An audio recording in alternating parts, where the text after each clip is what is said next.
Buenos días. Good morning, everybody. First of all, I want to thank the opportunity to be in here.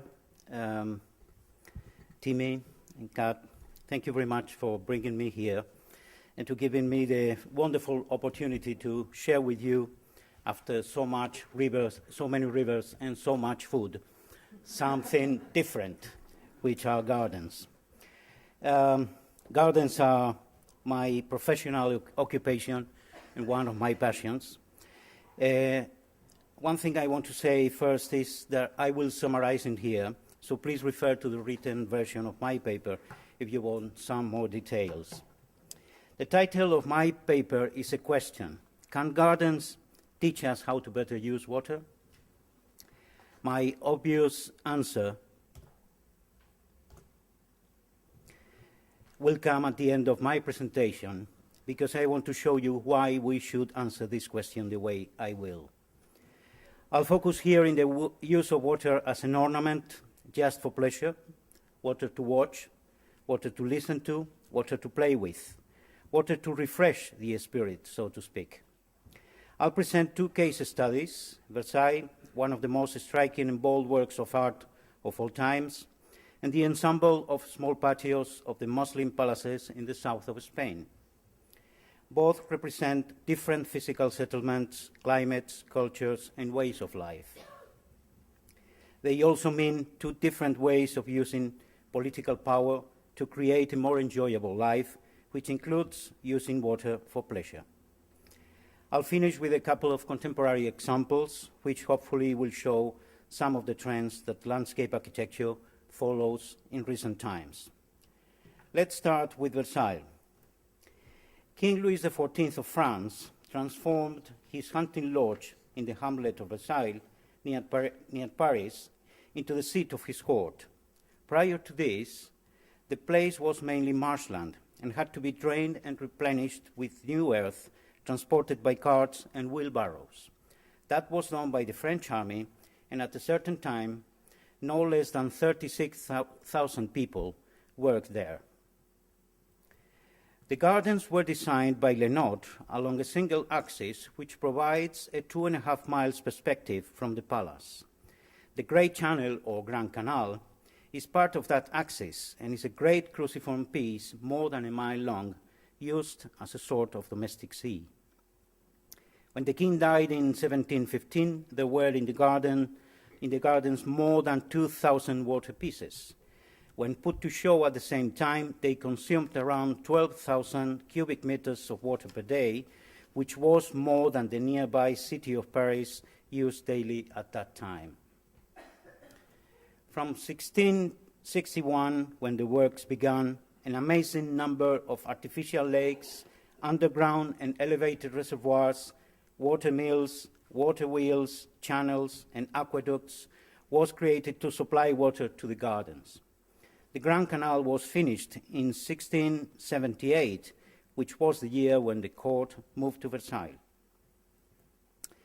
The main period of works lasted to 1686, when the so-called Machine de Marly was built to elevate the waters from the River Seine to the long aqueduct of Louveciennes. You can see it in the background here. This machine was big, complex, and difficult to build and to maintain, and it was located in the middle of the river to elevate the water 340 yards. It was composed of 221 pumps moved by the same 14 water wheels that extract the water off the river. The performance of the machine was far from perfect, in spite of its cost, estimated around $75 million of today. This was where waters ended, apart from the unfortunate fact that poor Goddess Little is covered with plastics here. You can see much of the perspective that goes to the Grand Canal and farther on. Please note that even on a clear day like this, when the photograph was taken, the end of the garden cannot be but guessed. The total cost of the palace and gardens was more than $1 billion of today. I cannot read this, the big number in English, let alone in Spanish. It's very complicated to me, but it's a big figure. All this was not only about the creation of a garden. From my point of view, this was mainly about politics. Louis XIV became the European leader of his time. He acted as a patron for the arts. He unified France and submitted all his opponents. He impulsed sciences and explorations. He was virtually the center of his kingdom, superior to his European peers and even to the Pope himself. This was a time when French language became fashionable among cultivated people and diplomats. The court was obliged to follow a complex array of ceremonies from the early morning to the end of the day, conceived as cosmological dances centered in the so-called Sun King, around whom all minor planets should orbit. Louis XIV considered himself a sort of reincarnation of Apollo, god of arts and light, and it is not a coincidence that he chose the sun as his personal symbol. Versailles was the great theater where this serious play took place and was the grandest expression of the king's power. Let's see now the case of Muslim courts in the south of Spain. From the 8th century to the fall of Granada in 1492, what was then called Al-Andalus enjoyed a flourishing agriculture, a relative political stability, and a developed society that tolerated quite effortlessly a mixture of cultures, Muslim, Christian, and Jewish. During those centuries, palaces were built in the most prominent cities of the south, especially Córdoba, Sevilla, Málaga, Granada, and some others like Toledo, Valencia, Zaragoza, Alicante, Murcia, Almería. In Granada, we have the main fortress and palace of the Alhambra with the Court of the Myrtles and the most famous Court of the Lions, now in place again after a thoroughly restoration. And the smaller and higher summer residence of the Generalife with the Acequia Court and the water stairs, which are among the best examples preserved. We also have some good examples in Sevilla, such as the Court of the Maidens and the House of Trading. And there are some other patios with water ponds, myrtles, and orange trees in the high fortress of the Alcazaba of Malaga. And finally, in Córdoba, the Patio de los Naranjos, Court of the Orange Trees, inside the Great Mosque and some others in the nearby Caliph citadel of Madinat al-Sahra, are the oldest from Muslim times preserved. Some are being excavated yet. Muslim gardens were conceived as rectangular spaces, either divided in 4 parts or with a rectangular pond in its center. They had sunken areas planted mostly with orange trees, so the flowers and fruits were within easy reach. These courts allow to enjoy natural elements like plants, birds, and water, and provide an intelligent way to let fresh air and light into the house, plus supplying abundant shade and coolness when the weather is hot, a common situation during a good part of the year in the south of Spain. As far as water was concerned, the Alcazaba at Malaga and the Alhambra and the Generalife palaces are on high locations, and so water had to be obtained from wells and the streams running down the hills. Other places like Madinat al-Sahra or the Sevillian patios were not so difficult to manage. Arabs were also excellent farmers. They built dams, channels, aqueducts, and reservoirs to manage water for agricultural purposes. They planted the first botanical gardens of Europe to experience with plants, and they introduced new species of plants in the Iberian Peninsula, like cotton, orange trees, or rice. The political key here is the well-organized and human-scaled regime that Muslims lived in. The Quran and the Sunnah provided the basis for civil law, and water use and water rights were well defined. Water was so important that there even existed the figure of Qadi al-Miyah, or judge of waters. And what about the use of water in today's gardens? Garden designers are already using water for pleasure and recreation in a variety of new ways, and landscape architecture has already understood the need to accommodate our design of gardens to new environmentally sustainable models. Let's have a look at two 21st century garden fountains. The first one is Jaume Plensa's Crown Fountain in Millennium Park, Chicago. Plensa's fountain is one of those new things. It has two glass brick towers with light-emitting diodes that show different phases acting as the water-throwing gargoyles of old.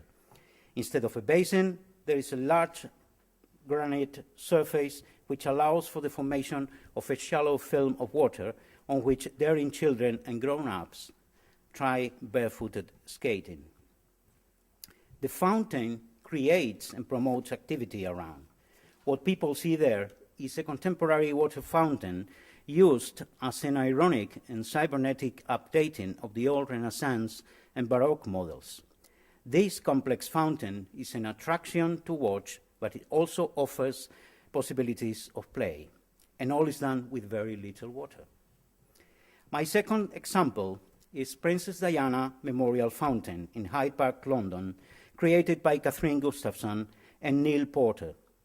A spring or stream would have been better names for it, since this device consists of a granite-channeled ring in which water flows endlessly.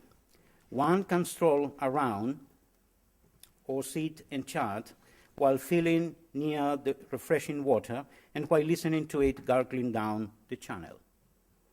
The authors explain that the surface of the channel has been designed to create different water effects, which in turn reflect the different qualities of the prince's life. Again, little water is needed. Again, people tend to sit and watch, but especially children also choose to play with the running water. What can we conclude from these examples of past times and today? Gardens of all time needed money, and so do contemporary public parks. In most cases, they need some sort of public investment. And the more beautiful, complex, and large they are, the more money they need. Money to acquire the land, to design and to plan, to build and to plant, and to maintain. And that means politics for sure. For a barren land to achieve the status of a garden, there is also need of much labor. We do not usually pay heed to those who really plant and build a garden, or even those who maintain them. But if not for them, the garden wouldn't have come into being. On the background of gardens, there is a hidden complex world of working days, wages, division of labor, unhealthy or risky conditions, and so on. Politics again. Gardens have also been throughout history a showcase for power. We have seen that at Versailles. Gardens have been used to show how important, how powerful, and how rich a person was. And gardens still continue to be a conspicuous way to exhibit all the power of a mayor or a corporation or a city, or to show how successful a certain way of life is. Moreover, public gardens and parks are the very places where democracy is exerted in the open air, literally speaking. They are places for all. In my view, it is not exaggerated to say that they are politics materialized into egalitarian welfare, aesthetics, entertainment, sport, and play. And in contemporary gardens, this smart use of water is not only practical and sensible. To me, it also contributes to teach people new ways with water. I conclude by saying that the question I wrote as the title of this paper and this presentation is not rhetorical at all, and of course can be answered with a clear yes, they can. As places designed with other priorities in mind, all gardens can teach us how water has been used. As places designed for everybody, modern parks and gardens teach us to be more responsible and sensitive and conscious to other people and to our environment. So I must conclude saying that yes, I firmly believe that gardens can and do teach us how to better use water. Muchas gracias. Thank you.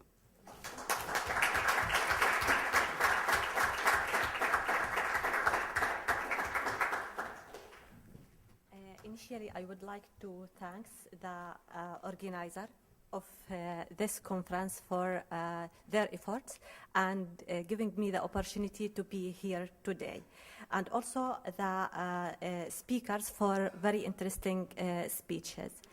I will start from the title of my presentation, which is a grey water concept toward sustainable mitigation of water shortage. In fact, this title is informative, which means that gives the 3 pillars of this presentation. The first one is the problem, which is the water shortage. The suggested solution is a grey water concept within the context or under the umbrella of sustainability. How I'm going to approach these issues. I will start from 2 of the main problems in the water sectors, then 2 suggested solutions. First one is recycling domestic wastewater, the positive impact, and then the challenges. From the challenges, or to overcome these challenges, I will come to include or talk about the concept of sustainability in the wastewater sector. Then, as this is the concept where the idea of on-site separation was developed and the grey water concept. Justification for the on-site separation and the alternative for reuse I will present, in addition to at the end check if the grey water concept really meet the sustainability demand. At the end, I will make the conclusion by summarize the main points in this presentation. Okay, let us start with the problem. In fact, there are 2 main problems in the water sectors, among other problems, which are the pollution and the shortage. UNICEF and WHO reported in 2012 that there is 1.8 billion people have no access or inadequate access for safe drinking water. United Nations reported that there's 2.5 billion people have almost no access to adequate sanitation. These 2 issues are very interrelated, as will be seen later in this presentation. How to solve this is on the global level. The situation on the regional level. Let us talk about the Mediterranean region, whereas Gulf countries and Jordan, my country, are located. These countries are classified among the most poorest countries in the water resources in the world. Jordan in the list is the 3rd, and in some reports it is the 4th. So, based on that, how it is possible to define Jordan based on its water situation? In fact, Jordan, it is a country with suffers severe water shortage, with deficit in its water budget reaches to about 25%. Why? There are mainly 4 factors. The first one, it is the scarcity. We are dependent on non-renewable resource. About 75% of our consumption, it is from groundwater. It is non-renewable resources. Second, it is the climate, arid to semi-arid climate. It means that low precipitation, the annual precipitation that covers about 94% of the surface area in the kingdom, it is less than 100 millimeter, and the evaporation is very high. It is 94. The population growth, very high, 3.9. In fact, it is not just a result of a newborner, but it is a result of frequent migration due to unstable situation in the region. Then the climate change. There is a reports on the climate change says that Jordan, in addition to other countries in the Middle East, will suffer a lot from increasing the temperature and decreasing the precipitation in the future. So we are facing a real problem, and we have to find a solution or to put a plan to manage this situation. To be able to start planning, we need to know how this water is distributed among the different sectors. Agriculture is the bigger consumer, and it consumes about 69% of water demand. The domestic sector, 29%, while the industrial, it has a minor consumption, it is about 2%. Then our focus is agriculture. Agriculture, we have to find a way either to reduce the demand or to cover part of the demand from non-conventional resources, not with the high quality, the quality is not high as drinking water. The action, we have to be creative. And in fact, we adopted, or the government of Jordan adopted the idea of reuse reclaimed domestic wastewater.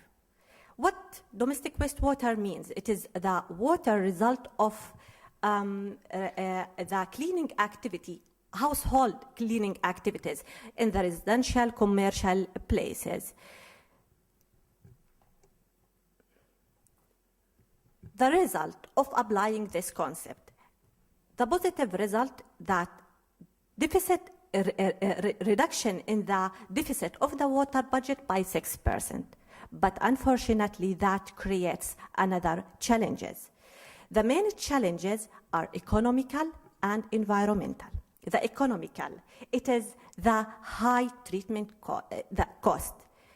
That's also we have to consider now the oil crisis. So it is a big challenge. And that has an impact on the quality of the treated effluent, which has negative impact on the environment with regard to polluting the groundwater and eutrophication, human health, etc. So it is not possible to sustain this non-conventional resource. How to sustain it? Here I'm going to introduce the concept of sustainability in the wastewater sector. In fact, it has three key factors. The first one, domestic wastewater is not waste anymore. It is resources. The main resource is water with mixed with other resources. It is in organic matter, which can produce energy, and also soil conditioner. In addition to nitrogen, phosphorus, potassium, which are macro nutrients for the plants. So it is all of these are resources. These resources should be recovered or exploited to the maximum, considering that should be within the minimum cost and with minimum energy. That's the sustainability. It seems a difficult equation, how to solve this equation or to apply the theory into practice. The idea of on-site separation of domestic wastewater was emerged.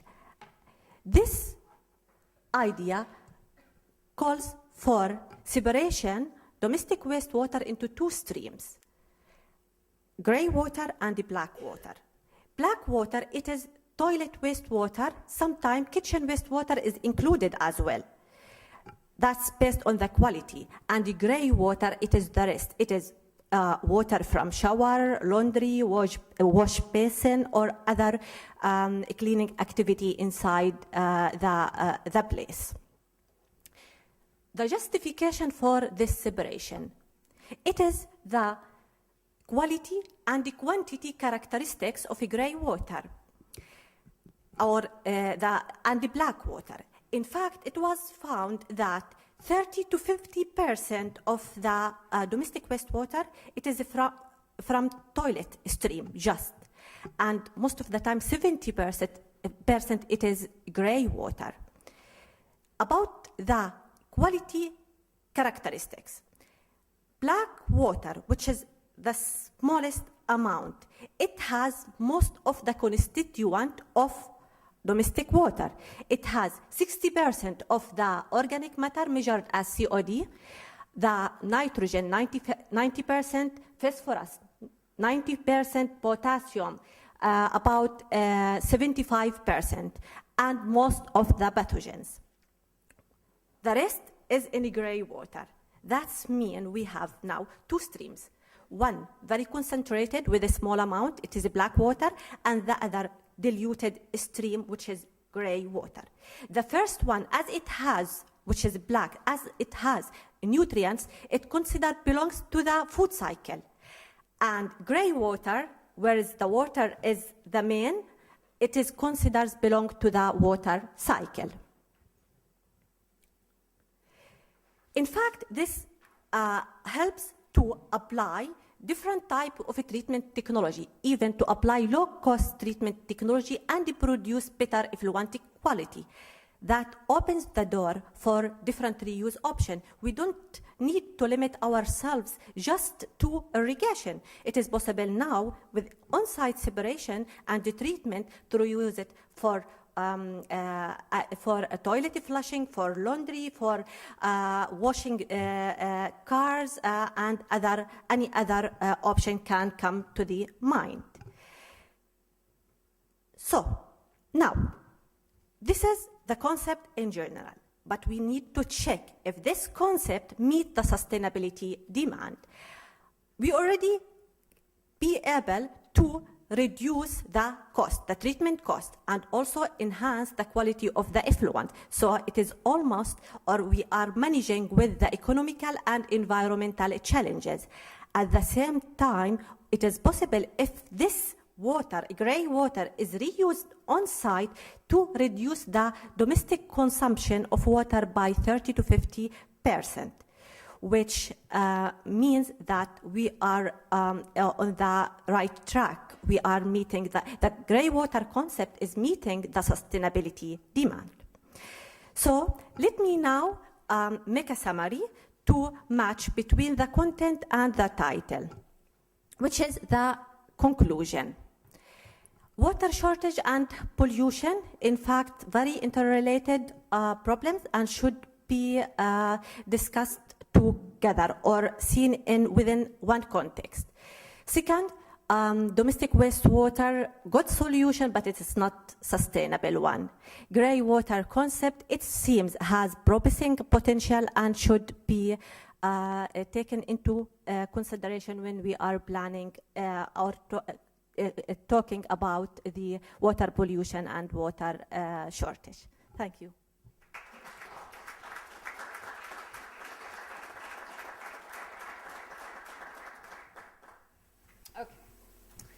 I'd like to start off by thanking my fellow panelists for a great start to the session and everybody who has come today on a Saturday morning. Thank you very much. I'm going to be talking today about managing conflict in international river basins.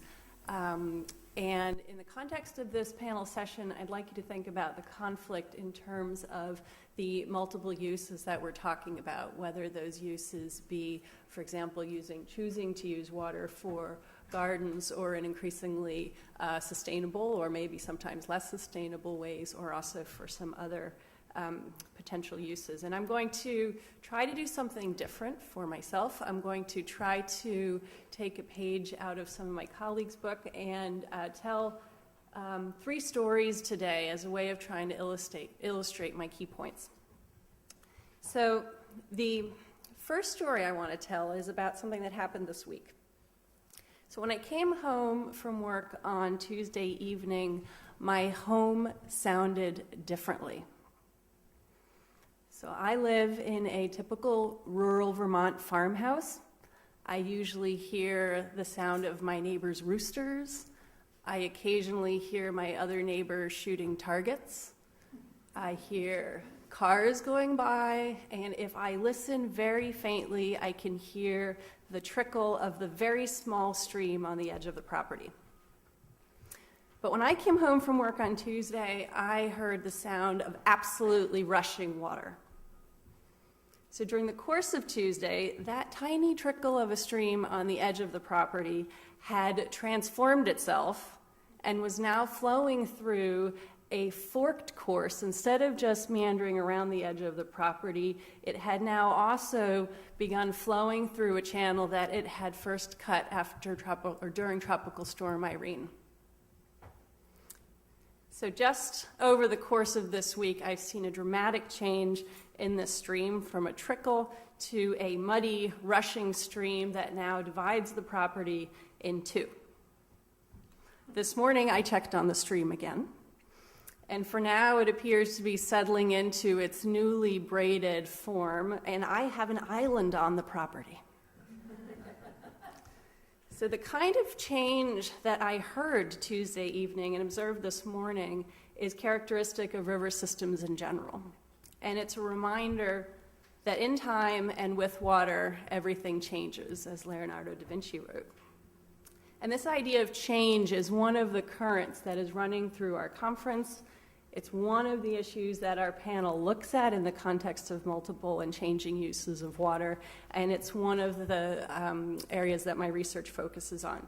So today I want to introduce you to some of my research through looking at some examples from two international river basins, the Danube and the Nile, in the context of this session and then also within the context of this conference, the politics of freshwater access and identity in a changing environment.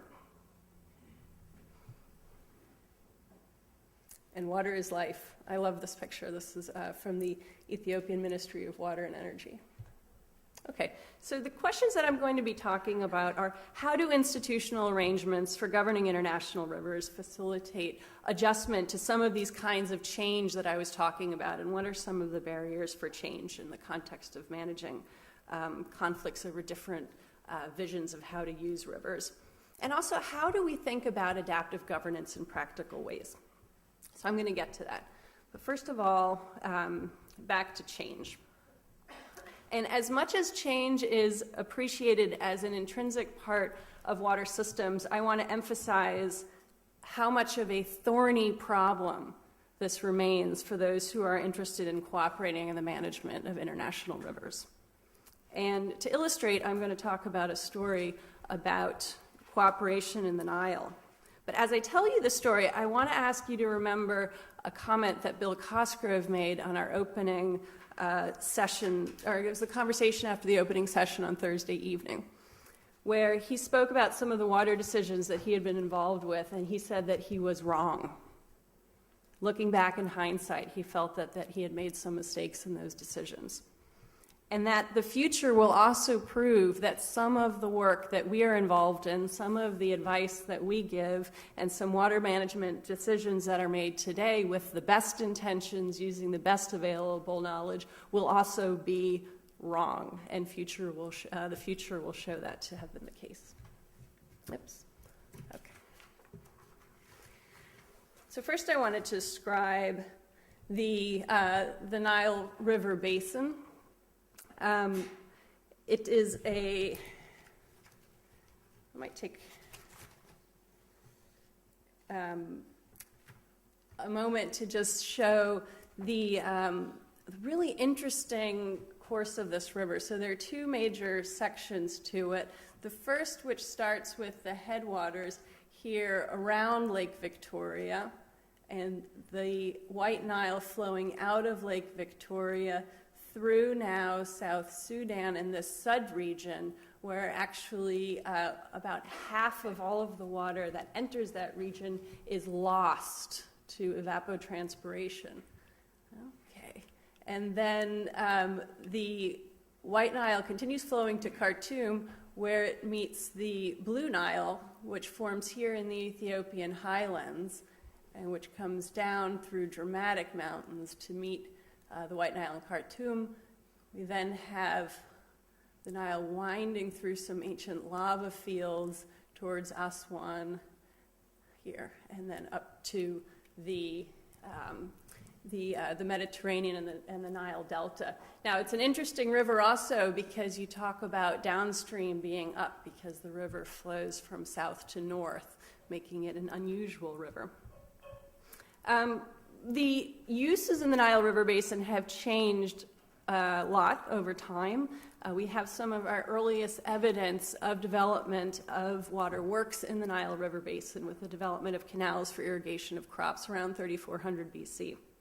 We have flood protection works and other alterations, but we really couldn't do much to alter the natural fluctuations of this river until the beginning of the 20th century, with the invention of reinforced concrete, earth-moving equipment, steam power, and electricity transmission that made it possible to build new multi-purpose waterworks. And then we see the real advent of hydropower generation with dam building, which we've heard a lot about from our colleagues in this basin, and also the development of other kinds of uses where we care about the ecosystem in this region, and we have a lot of wildlife watching and tourism that are very important industries in the basin.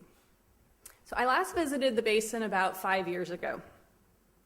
And just in these last 5 years, since I've been there, the basin has witnessed absolutely tremendous change. And just to highlight a few of these, the Nile River Basin is now made up of not 10 when I went there, but 11 riparian countries, because we have the new country of South Sudan. With the 2011, we have a new government following the Egyptian Revolution, with Egypt being a very important riparian country at the mouth of the Nile, the downstream country, 97% dependent on its upstream riparians for its water source. Construction also began in 2011 on the Grand Ethiopian Renaissance Dam, approximately on the Blue Nile here, which is planned to be the largest hydroelectric plant in all of Africa when completed. And we also have the signing by 6 upstream riparian countries of the Nile Cooperative Framework Agreement, creating some potential new ideas about how the Nile should be managed and rules for moving forward, which have, however, not been agreed to by the 2 downstream riparians, Egypt and Sudan. So however dramatic these changes look, a quick look at the history of the Nile shows that change is the norm and not the exception. And actually, if we look over that history, we should say, of course we see this kind of dramatic change, and in fact, that's how it's always been. And I want to give an example starting from the 1950s, when the Nile Basin was also undergoing dramatic change. Egypt was developing plans for the Aswan High Dam that would render obsolete all previous water management planning for the basin that had been developed over approximately the past 80 years. So for the first time, this dam was going to be able to provide for significant interannual storage, eliminating the risk to Egypt's irrigation of low flows and high floods in any given year. It was an idea also to secure Egypt's independence and its identity as a country that could determine its own future, free from the caprice of nature and also the soon-to-be independent East African territories at the time. Constructing this dam required resettling 50,000 Sudanese Nubians, so it required the consent of newly independent Sudan, and resulted in a water sharing agreement between Egypt and Sudan in 1959, which updated an earlier agreement from 1929. Meanwhile, the East African territories of Uganda, Kenya, and then Tanganyika were concerned about their future development potential and the use of water. So they formed a coordinating committee to try to develop a common policy. At this point, they were interested in studying their future irrigation projects. They were not yet able to actually abstract significant quantities of the water, but they were thinking to the future and trying to plan for the future. They wanted to claim some share of the water, and they came up with interesting ways of doing that. Okay. Importantly, the East African territories claimed a right to renegotiate the water allocations and the right for periodic review. They thought that they could roughly project their development plans for 25 years in the future and provide some technical and economic analyses to show the viability of their plans over this period. They conducted a rapid survey. They considered these analyses pretty provisional because they figured that once better data were available, they could just put this into an electronic computer that could easily repeat the calculations with new figures. This was in 1958, right? This was new. And they just thought that it was totally impossible that they were actually going to be able to project their water needs. So they really didn't want to constrain their future potential through the current negotiations.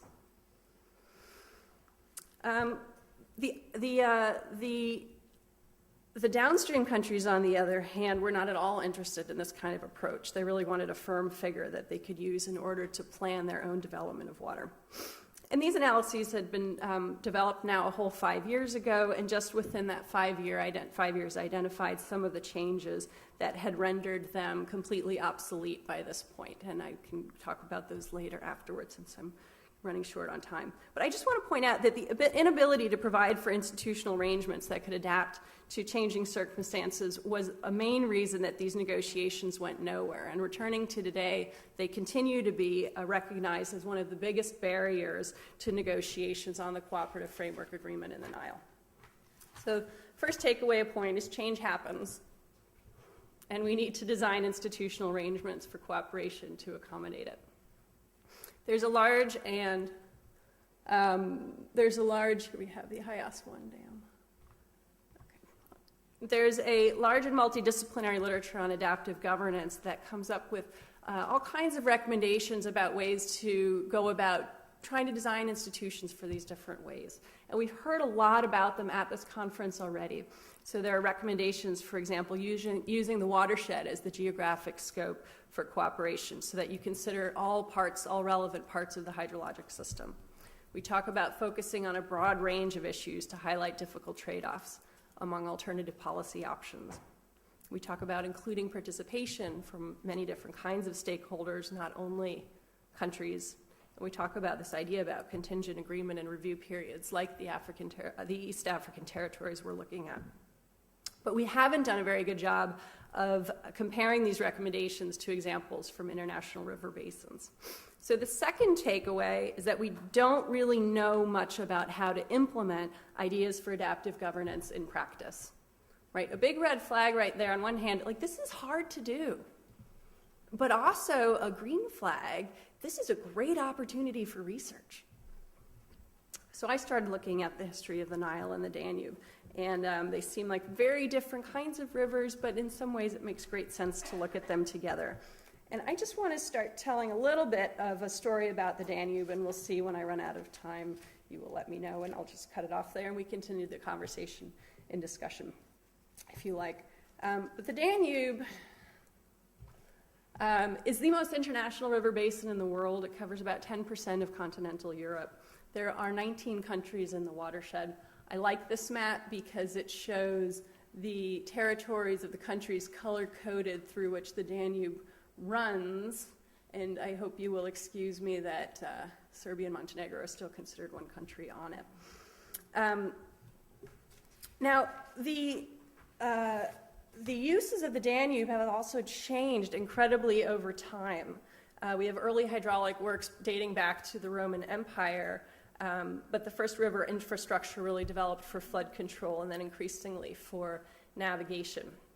Since the 18th century, we've had multi-purpose waterworks that have been built to allow large ships to navigate on the Danube, regardless of fluctuations in the river, to provide flood protections for settlements such as Vienna, and also for agriculture, providing a reliable drinking water supply, industry, etc. The first hydro dam on the Danube was constructed in 1927. Between only the 30-year span of 1950 and 1980, 69 hydropower dams were constructed on the Danube, primarily in Germany and Austria, but there are also major downstream dams as well. Many portions of the Danube are straightened, fortified channels with large fluctuations in water level, increased velocity, higher flood peaks, more devastating floods, scouring, deepening of the riverbed in the middle Danube. So in part because of these changes to the river's morphology, the Danube bears the ignominious distinction of having been included in the World Wildlife Fund's 2007 list of the world's top 10 rivers at risk. What? Where's the surprise here? The Danube? Are you serious? How did this happen? And really what that story is about, why it gets included on that list, is a story about changing uses over time and conflicting visions about how the river should be developed. So the last story, which I will very briefly summarize, is about Efogel put it, talking about river basin authorities, a unitary authority or an authoritarian unity, right? Well, the Danube has the distinction of having two of those, right? So we have one International Commission for Navigation, and we have a second for the protection and sustainable use of the Danube River. And these two developed with entirely different histories. The Navigation Commission roots going back to 1856, and the Water Protection and Sustainable Use roots going back, the negotiations started really in the late 70s because environmental protection was not a use of the river that we had identified before that, right? These two commissions developed largely in opposition to one another and over very different issues. Okay, 30 seconds. So today we have a situation where the Navigation Commission is involved in an effort to make the Danube a corridor for international navigation. The EU designated the Danube River a corridor under the Trans-European Network for transport. But bottlenecks in ecologically sensitive areas prevent this corridor from happening, and we'd really like to see for some of that navigation to happen major alterations of the Danube Channel the way it is now. But those happen to be some of the last free-flowing parts of the Danube. At the same time, remember all of this scouring and increased velocity I was speaking about? That often leads to worsening flood problems. And so we also have other groups that are saying this is an incredible opportunity to allow the Danube to flow into some of its historical floodplain and to reduce some of those flooding problems. And these two commissions are sometimes working on these projects in the same area and the same places that could directly compete with one another. So we have these two different visions that come into conflict with one another, and it is forcing change. And ultimately, it is a story of, I think, hope, because Timmy knows I am an optimist, that when you look at the kinds of institutional features that have emerged for dealing with this kind of conflict, it really bucks a lot of the literature on adaptive governance and says that things like the geographic scope of the river basin are really less important than some other features. Things like the authority of the implementing organization might also not be as important as literature indicates. But there are some things that are really important. So we need to be able to protect minority interests and include different groups. We really need to be able to have a dialogue about the trade-offs between these different uses and get away from win-win solutions. Right? There's no bad trade-offs. We need mechanisms for contingent review and renegotiation like the East African territories had identified earlier. Those turn out to be really important and really basic. We need data sharing procedures. At a very basic level, we don't do this very well yet. So with that, I am ending.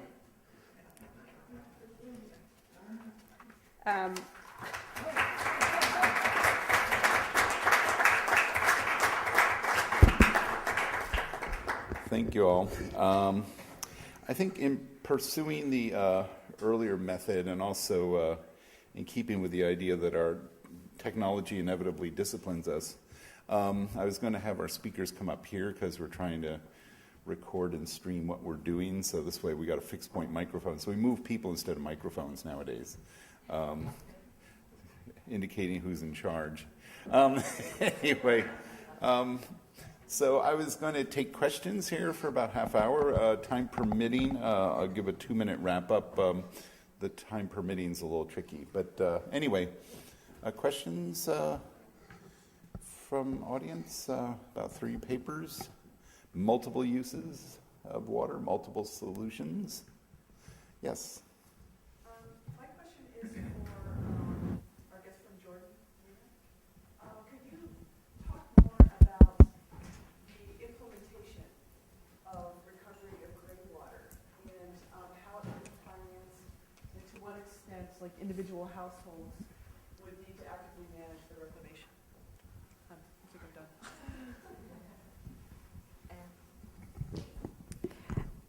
Let us say that we have two situations.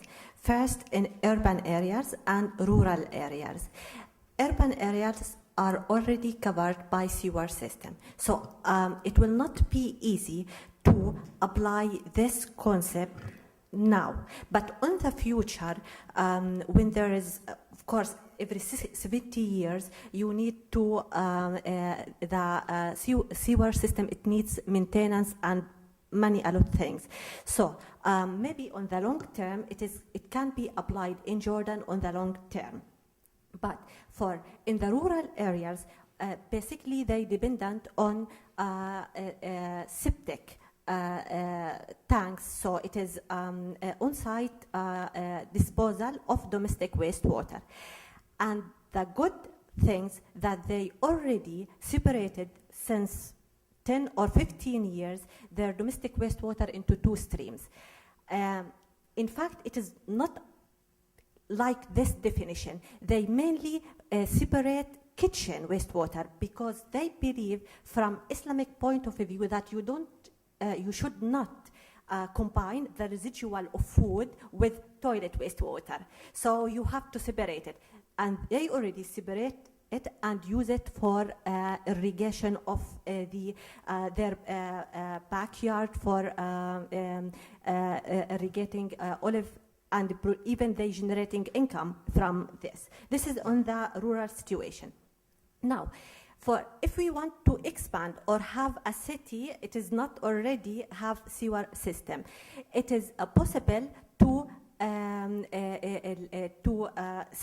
have two separate or pipes inside, and the government of Jordan.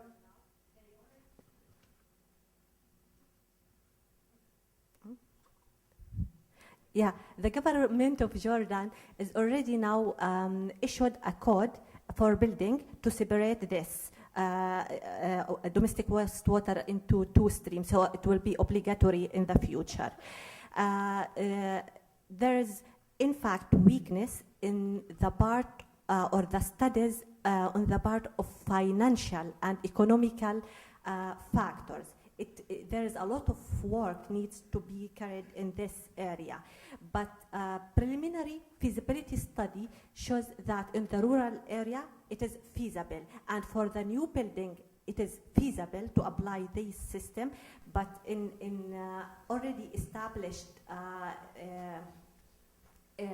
systems is not that, we still need to figure out other alternatives and to find, to think in wastewater is not a waste. To produce other product, that's. Others?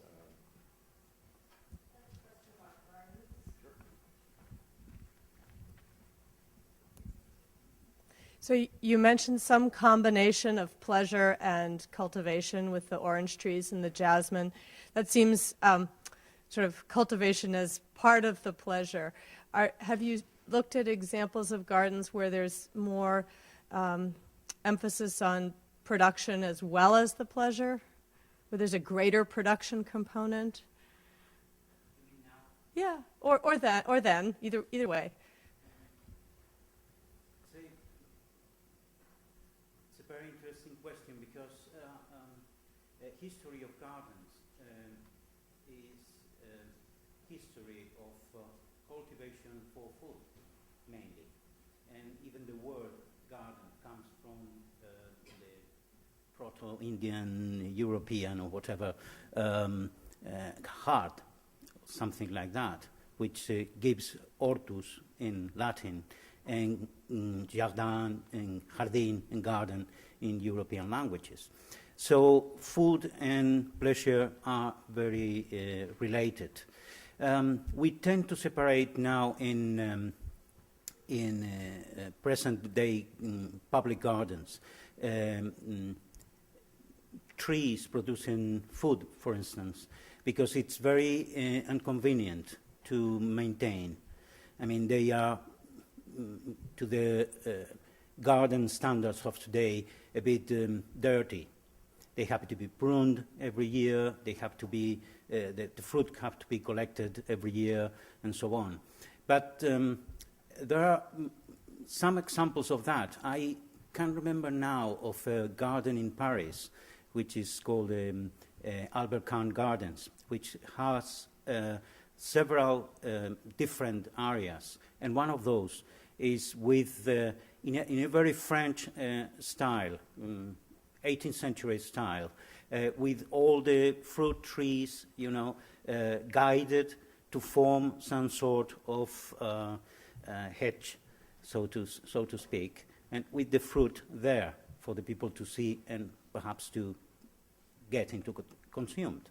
We have in the south of Spain the bitter orange tree, which is not to eat; it's to make marmalade. But apart from that, I think gardening is always struggling with the idea of combining both things. It is not very well resolved. I was thinking of the Nile when Kat was speaking of that. The first testimonies of gardens come from that area, and always they used plants that had the dual function. They were ornamental, but at the same time they were they provided something to eat. Thank you. The speaking staff. This is a question. Well, I have two questions. One is for Lena. How does the use of cleaning products and shampoos and things like that affect gray water? And for Kat, what are examples of organizations that have brought governments together about environmental issues, and how effective are they? So your question about the detergents in grey water. In fact, part of these detergent already can be treated by biological treatment, and it can be just like a biofilter, a sand filter with some aeration. So it is low-cost treatment technology. The other parts, it is resistant. It needs long time to be biodegraded. That depends now. The impact of these pollutants, its impact depends how much you are irrigating. Considering that we have a winter season, so there is a study showed that rain is enough to clean the soil and take these pollutants deep. But it is not that deep. It takes just deep, and with time it can be biodegraded. Yeah.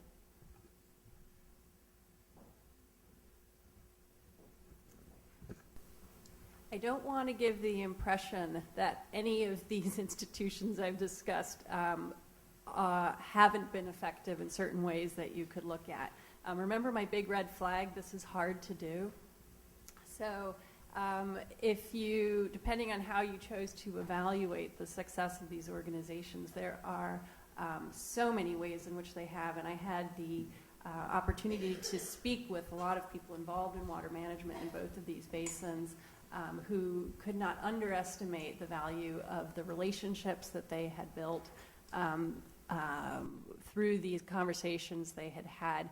And I mean, I was talking about the Danube at the end as providing this case study of a kind of conflict as also a source of optimism and hope, because the way that the two commissions are working together with one another to bridge the conflict actually says a lot more, I think, about their intentions moving forward than the history of how they had been created.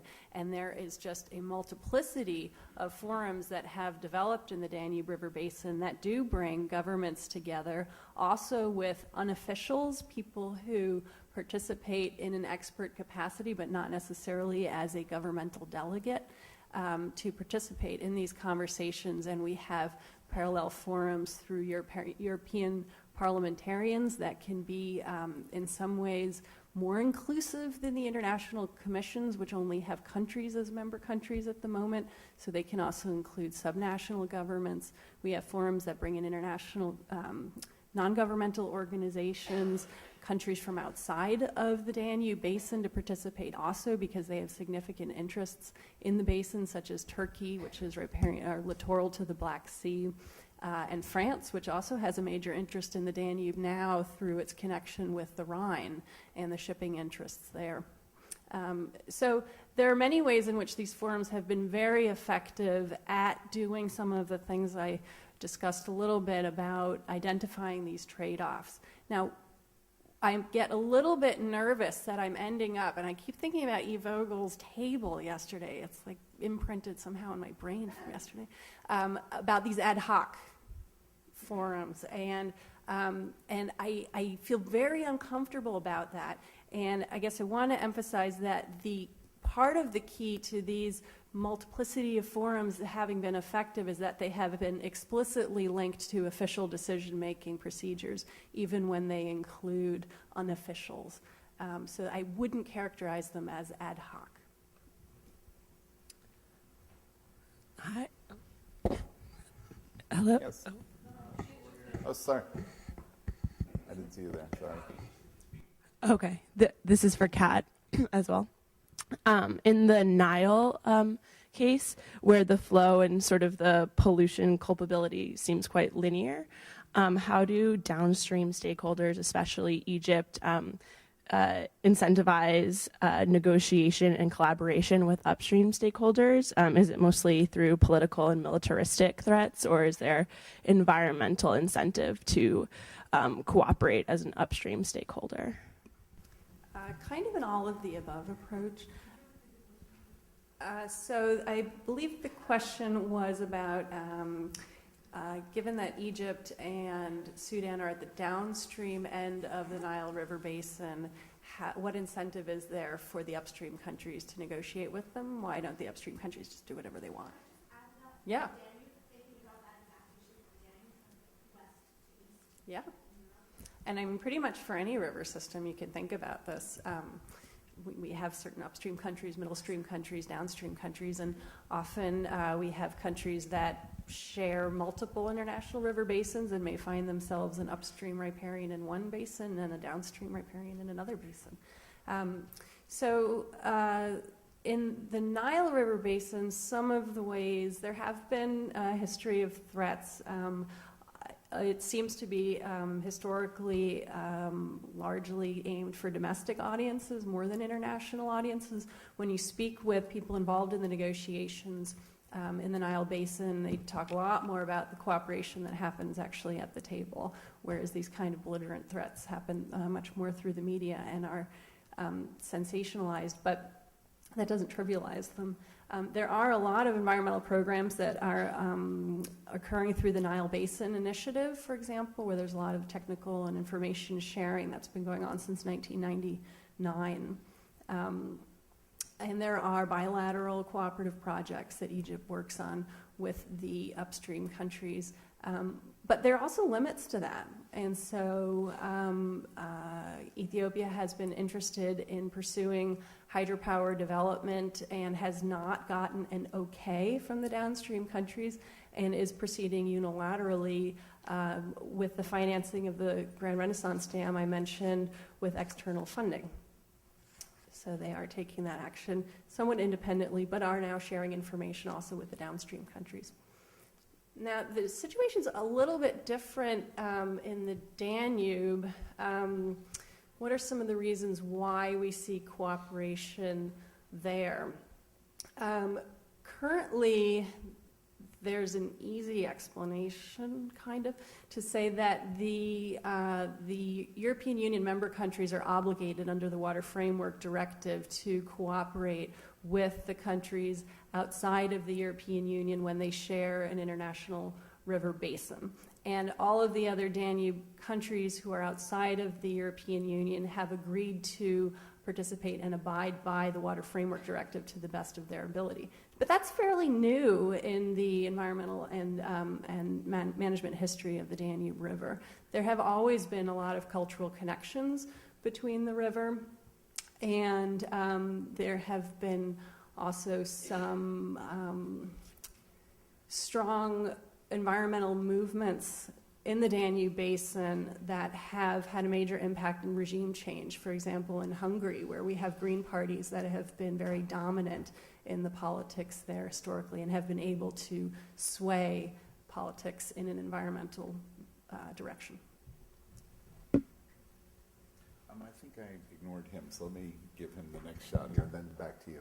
My question is for I was just wondering, despite these examples, these amazing examples of the uses of gardens in that little bit of pleasure and practicality, I was just wondering what your thoughts are on some of the more serious problems Andalusia faces due to water shortages. If I understand you well, you are asking me if I couldn't hear it properly. Sorry. That how are other problems of water shortage in Andalusia addressed? These examples that I brought here are very old, and so they show, to my point of view, that they were capable of addressing this water shortage that is common in the south of Spain. It is not only Andalusia, but other regions like Extremadura or Castilla-La Mancha or Murcia or Valencia. There are less than 300 millimeters a year of precipitation there. I don't know how many inches are there, but it is little water. We have some issues in Spain in general and in the south of Spain because our river basins are very seasonal. They only go with water during a certain part of the year. And tourism is a great pressure, especially in the coastal areas. How is this addressed in the part of the gardens? I can say that we are reusing water. We are using, I don't know if it is grey water, but perhaps a sort of grey water. I mean, something that is cleaned in a certain way and can be used, for instance, for golf courses and big parks, public parks.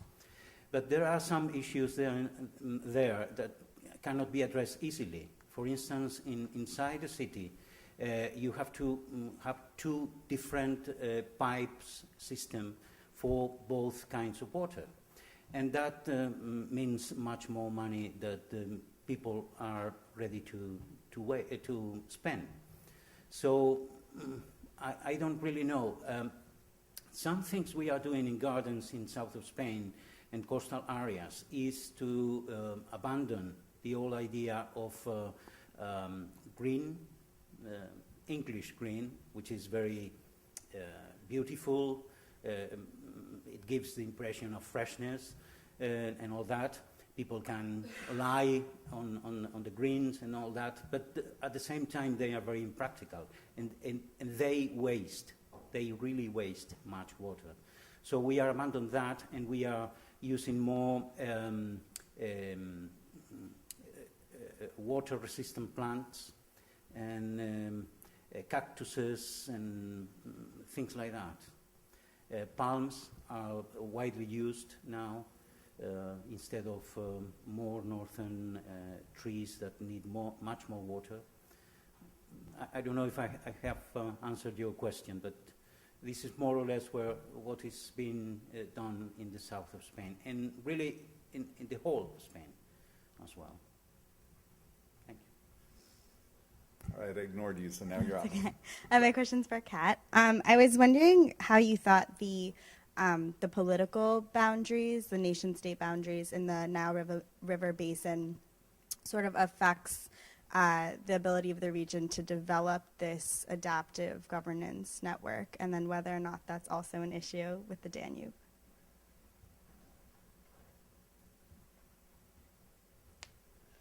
So specifically, how do the national boundaries affect their ability to develop an adaptive approach to managing the environment, not just cooperation in general? Yeah. I think that it presents some additional problems, but it also, I think, provides some kinds of opportunities. Now, part of the problem with the adaptive approach is that it's such a hard sell for politicians. So when you're trying to talk about implementing a policy, and you have to consider the fact that, going back to Bill Cosgrove's point, you might be wrong, but you're going to have to invest a lot of money in this right now for potential future benefits that might not even be realized. That's a really difficult sell for a domestic audience in particular.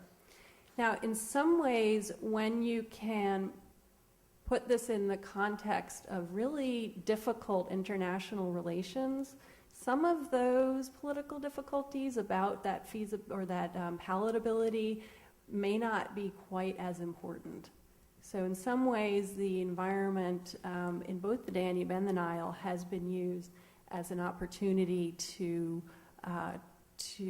build cooperation across divides. And this goes back to Jessica's question also about the Danube in the time of the Iron Curtain and the end of the Cold War. The Danube was really seen as a forum for cooperation, and the Nile has been as well, and for improving communication. So I would say I think that the borders in some ways do make it harder, but they're also, it may in some ways, there could be some opportunities you don't get within a purely domestic context. I'm actually going to, regrettably, give people a chance to, not regrettably, but a chance to do a 2-minute wrap-up, but I'm going to cut off your guys' question. That part I regret. But I would like to give everyone a 2-minute chance. And following the general rules of guests first, I'm going to go in the order here. So 2 minutes just to wrap up your comments. Sometimes I'm just thinking about, for example, the problem of Jordan with the water shortage. It is already a problem, a water shortage problem, or it is a management problem. For example, we are an agriculture country. Economy based on the agriculture and tourism. And still the farmers insist to plant crops that use a lot of water to be export to other countries, like tomato. So in fact, we are selling our water. So these things we have to think about. Yeah.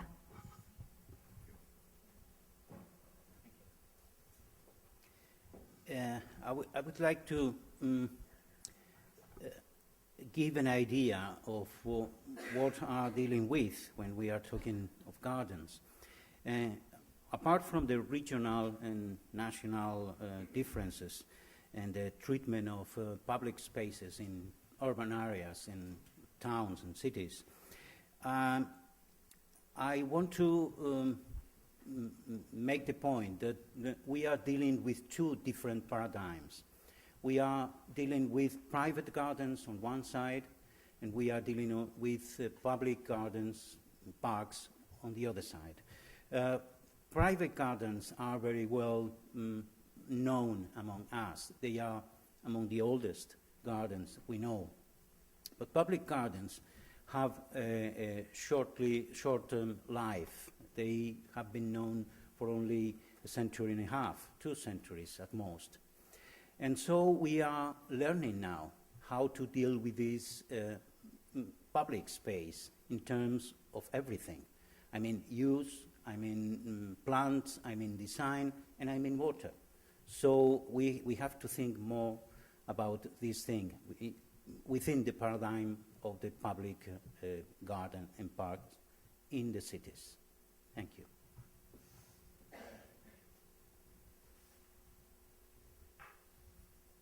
I think that the kinds of changes in the characteristics that we use to identify the river, from physical features of the river to also our visions about how rivers should be used, are part of our ongoing societally based conflicts and how we construct our identities eventually through our relationships to our environment.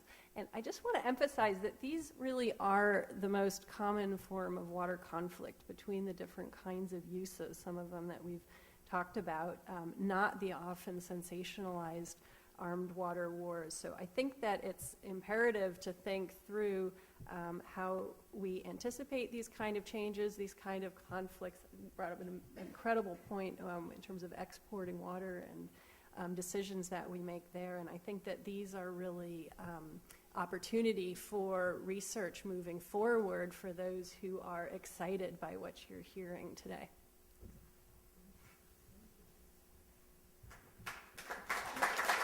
Thanks a lot, everybody.